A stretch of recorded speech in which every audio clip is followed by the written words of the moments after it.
Сайн байцгаана уу? Дорнотын багш уралдааны оролцогч Улсын тэргүүний лаборатори хан уул зохицлбор сургуулийн бага ангийн багш Доохөө байна. За энэхүү Дорнотын багш уралдаан нь 5 сарын 8-наас 9-р сарын 20 хүртэл үргэлжлэн зохион байгуулагдлаа. Энэхүү уралдааны 3 дугаар шатанд байгаль орчин нутаг усаа хамгаалах, ногоон байгууламж нэмэгдүүлэх, хүүхдийн хөгжил төлөвшлийн чиглэлээр мөн хүмүүнлэгийн олон талт үйл ажиллагааг зохион байгуулах зорилготой. Дээрх чиглэлийн хүрээнд ногоон байгууламж нэмэгдүүлэх талаар хийсэн үйл ажиллагаануудаа танилцуулъя. За нэгдүгээрт нь бага сургуулийнхаа орчин тойрныг цэцэгжүүлж цэцгийн мандал хийсэн. Цэцгийн мандлаа 100% бүрэн хашаажуулсан. Мөн тэр бум мод хөтөлбөрийн хүрээнд ангийн эцэг эхийн хүчээр сургуулийн хашаанд 15 засварганы мод суулгасан байгаа. Байгаль орчин нутаг ус мал ахуйгаа хамгаалах зорилгоор дараах ажлуудыг хийлээ. За үүнд Аанахаа масрамжийн газрын дэргэдэх төглийн хогийг цэвэрлэж ногоон байгууламжаа хамгааллаа. Хэрлэн голынхаа эрэг орчмын хогийг цэвэрлэж мөн хэрлэн голын магтаалыг сурагчдаар уншуулж уул усаа баясгах үйл ажиллагааг зохион байгууллаа.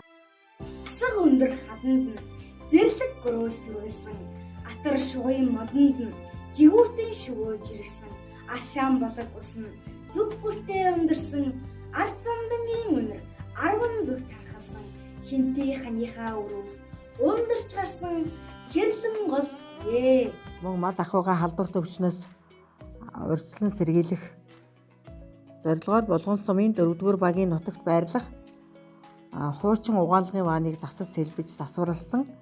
Энэхүү угаалгын ваанд маань 10 өрхийн 6000 хонь 3500 ямааг угаасан байна.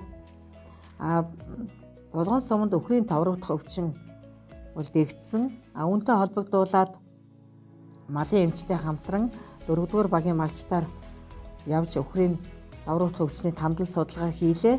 Мөн малчтад тус өвчнөөс хэрхэн урьдчилан сэргийлэх талаар гарын авлагыг тараасан. Өхрийн тандал судалгааны ажлаар явж байхдаа мөн малын өвчнөөс сэргийлэх тарилга хуулгыг бол малын эмчтэй хамтарч малын эмчтэй тусалж хамтарч хийсэн.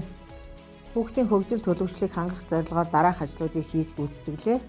Үүнд бага сургууль маань спортын заадгүй учраас хүүхдийн хэрэгцээ сонирхол тулгуурлан хүүхэд багчууд эцэг эх багш нарыг урайлан биеийн тамирын гадаа талбайг тохижуулах төсөл тачлыг санаачлан хэрэгжүүллээ.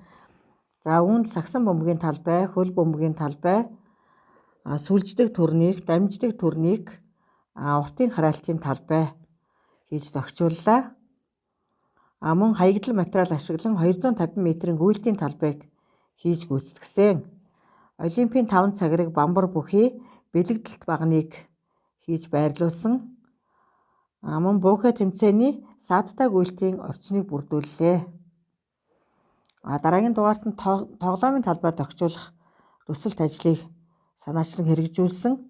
Энэ төсөлт ажлын хүрээнд 2 суудалтай савлуур, 2 ширхэг дүүжин даажин мөн хүүхдийн тоглонгоо амрах 2 сандлыг хийж байрлууллаа. Хийсэн тоглоомн дээр минь хүүхэд багчуудын инээ цалгиж бас тоглож байгаа нь бол үнэхээр бахархалтай санагдсан.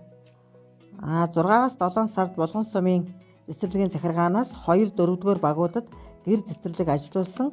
Уг цэцэрлэгт тус бүр 2 хоног ажиллаж хүүхэд багчуудад дуу, шүлэг, бүжиг, хөдөлгөөний тоглоомуудыг зааж сургаж тэдний хөгжилд бас өөрийн хувь нэмрээ оруулсан. 10 жилийн 1-р сургуулийн 4-р ангийн сурагч Ингчингийн зуны амралтаараа өөрийн авьяасаа хөгжүүлж зурсан сэдэвт цуврал зургуудаар миний ертөнц нэртэй үздэглэн гаргалаа. Энэхүү үйл ажиллагаа нь бол хүүхэд багчуудад зуны амралтаа хэрхэн үр бүтээлтэй өнгөрүүлэх санаачлагыг агуулсан, дэмжсэн сайхан үйл ажиллагаа болсон.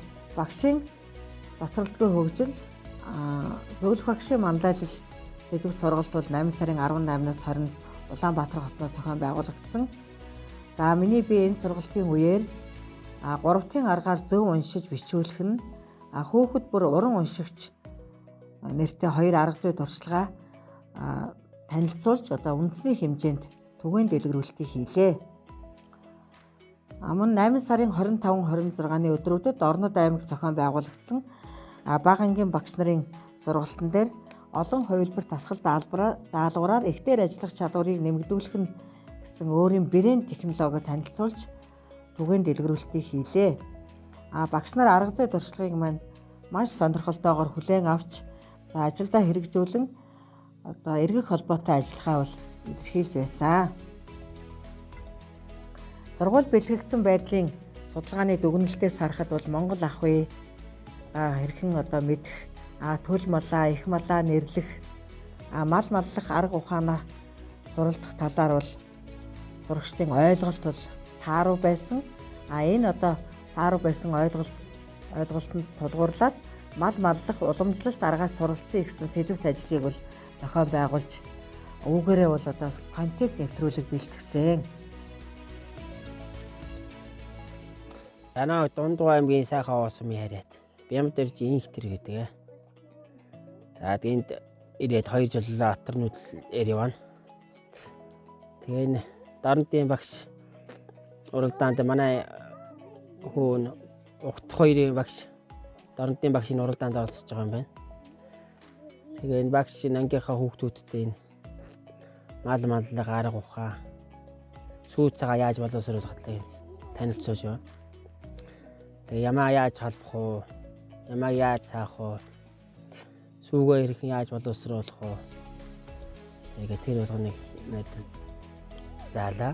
Энэ хүүхдүүдэд энэ мал маллага арга ухаан сүү цагаад боловсруулах энэ тал дээр хотрогдтой байгаа юм.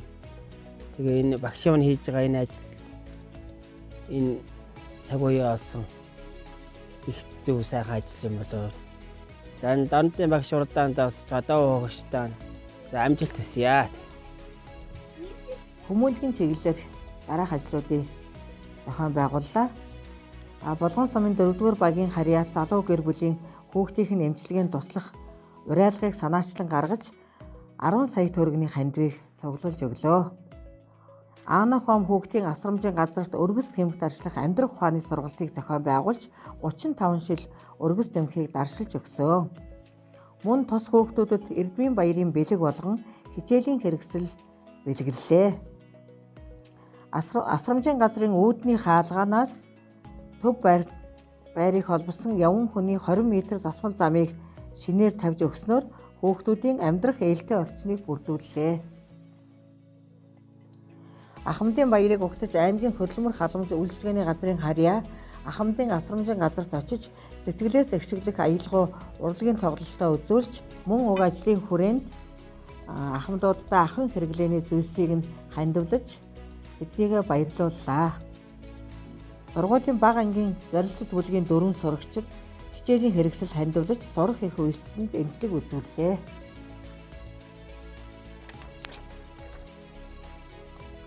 Энэхүү ажлуудыг зохион байгуулахад хамтарч ажилласан Аанахом хүүхдийн асрамжийн газар, аймгийн хөдөлмөр халамж үйлчилгээний газрын харьяа, Ахмадын асрамжийн газар, Гагнуурчин алтан хуйг, замын ажлыг хийж гүйцэтгэсэн Эрдэнэ очир, мөн Болгон сумын 4-р багийн малын эмч Долгормаа болон 4-р багийн малчидаа маш их баярлалаа. Энэхүү ажлуудыг хийж гүйцэтгэхэд санхүүгийн дэмжлэг үзүүлж дэмжиж хамтран ажилласан аймгийн иргэдийн хурлын төлөөлөгч Гэрэл Баатар, мөн 1990 оны анхны шавнар, 1992 оны шавнар, Болгон сумын ерөнхий боловсролын сургуулийн 32 дугаар төгсөлтийн хамт олон хан уул баг сургуулийн сурагчид, багш нар, 2-ын В ангийн эцэг эхчүүд та бүхэндээ баярлаж талархснаа илэрхийлье. Та бүхний хүүхдийн төлөө хийсэн сайн үйлс бүхэн чинь үргэлж өдөө дэлгэрэн дэвжих болтугай.